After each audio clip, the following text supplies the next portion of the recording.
love drawing and I love copying things, but seriously, that's the worst face I've ever seen.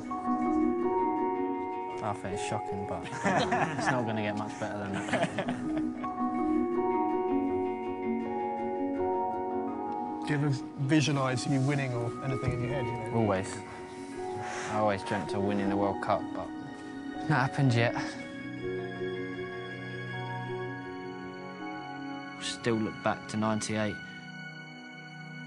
After the red card that I got against Argentina, what went on in my life and in my family's life after that, I think was very tough.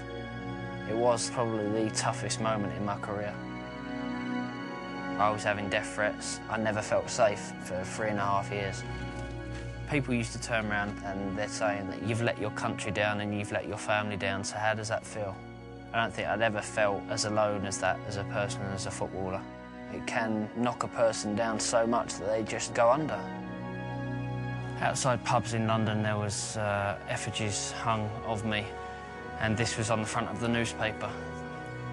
It's just something that sticks in my mind from that time. I'm trying to think what was said about me at the time. And there was a headline of 10 lions, 1 stupid little boy. It's still emotional, isn't it? It's still raw. Yeah.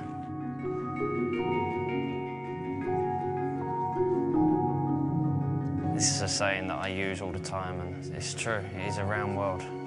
'98 was just before the World Cup. I was at the top, and then after the World Cup, I was at the bottom. And then you work yourself back up. The upside for me was the Greece game. Once the game started, it was the start of an incredible day for me.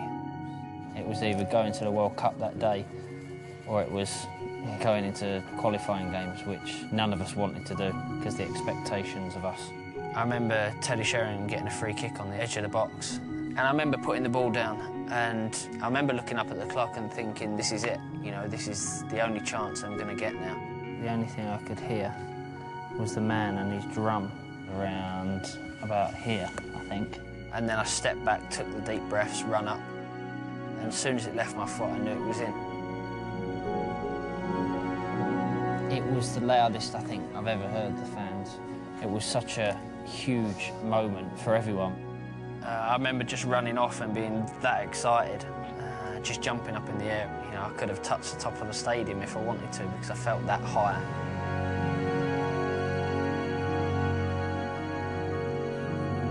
Right, the whole canvas is the idea of the goal. There's the ball in the corner. My celebration and the words belief, strength and family is what I needed and what I had to get through after '98. Finishes it off. Being in front of a blank piece of paper with experts around you as well, I think that is much more daunting than stepping out in front of 90,000 people playing football.